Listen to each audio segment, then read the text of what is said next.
The host is supposed to be the life of any party. It's true at the G7 too. From the red carpet to the family photo to the group sessions, Giorgia Meloni has been the star of this show, which also tells you a story. When she was elected in 2022, the West was wary. Meloni's ideology was far right, so the West had all sorts of concerns. Would she be soft on Vladimir Putin? Would she take Italy further away from Brussels? Well, all those worries have disappeared.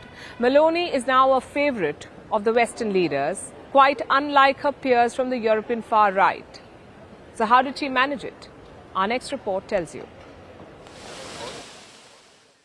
The year was 2022. A political earthquake swept through Italy, an earthquake named Giorgia Meloni.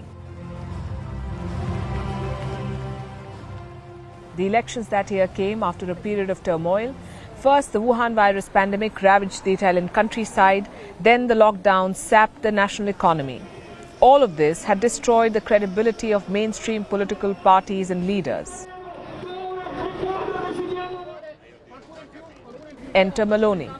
Her party, the Brothers of Italy, swept to power. The global media was splashed with headlines like these. They branded Meloni a far-right politician, someone cut from the same cloth as Benito Mussolini. It's been 2 years since those headlines and predictions. Today, Meloni is stronger than ever within Italy and Europe. She's also a darling of the US and the European Union.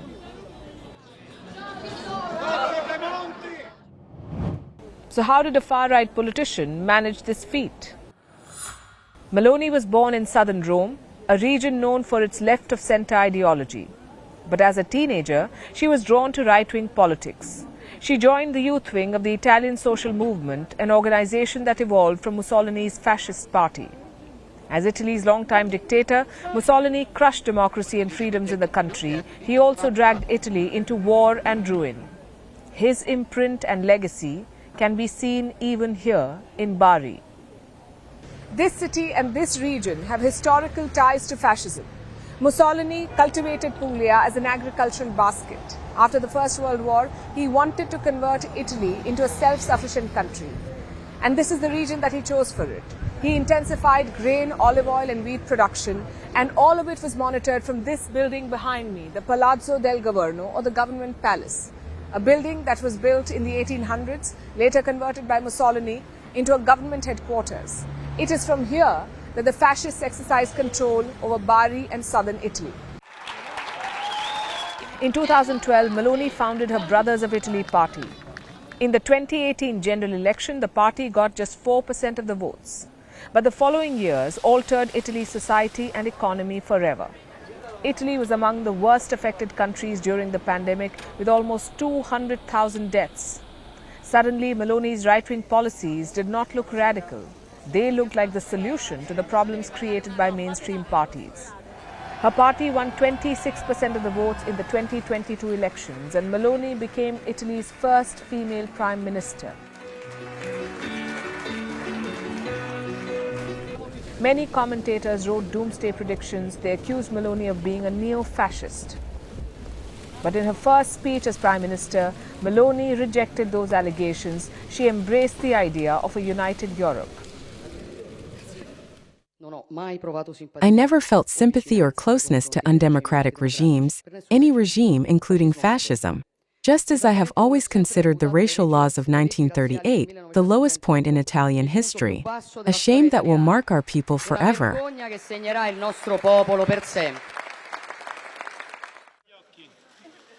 The far right was long considered political kryptonite in Europe.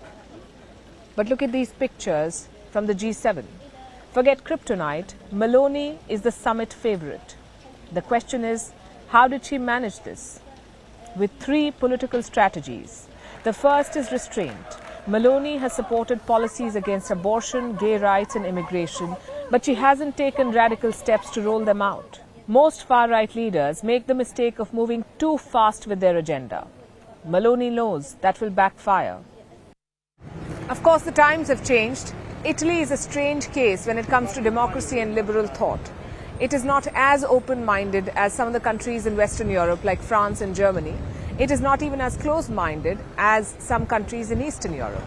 And Prime Minister Giorgia Meloni has used this gap to her advantage. Her basic ideology is anti-abortion and anti-LGBTQ. But she's not rushing to push it. Unlike, say, the conservatives in the US. Donald Trump got one term in office and he packed the Supreme Court with judges to limit abortion rights in America. Giorgia Meloni is not making that mistake. She's moving slowly to limit the backlash. In her speeches, she's still the firebrand far-right leader, but Meloni has not touched Italy's Charter of Rights. The second strategy is communication. European far-right leaders are not exactly crowd favorites. Their political language is often sharp and offensive. Not Giorgia Meloni. She has built an aura of likability around her. Whether it's clicking selfies on her tours, or a strong social media game, or talking about her love for Tolkien. That's right. Giorgia Meloni is a huge fan of Lord of the Rings. She calls them sacred books. In 2008, as Italy's youth minister, she was to be photographed for a magazine. And guess where she decided to pose for this photograph? Near a statue of Gandalf. Her third strategy is foreign policy. Most European far-right leaders have antagonized mainstream Western institutions like the EU and NATO. In fact, many far-right parties in Europe are called Eurosceptics. But not Giorgia Meloni. She has positioned herself very carefully. She firmly backs Ukraine's defense against Russia. She has participated in various EU initiatives, and she's also supported NATO's expansion in the Nordic.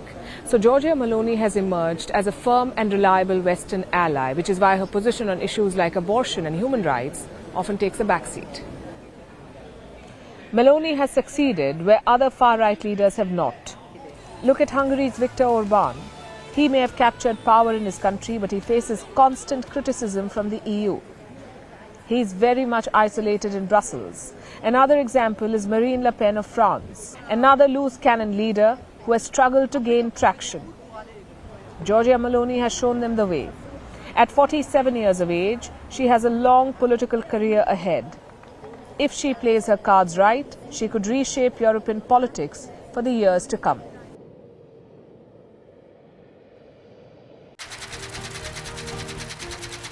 Fan of Italy's famous cuisine? Well, we are serving it with a side of diplomacy. As the G7 leaders gather in southern Italy, Vantage is taking you to the heart of the action. What's the agenda? Who is invited? And how is Italy preparing for it? Catch the special edition of Vantage throughout this week, only on Firstpost.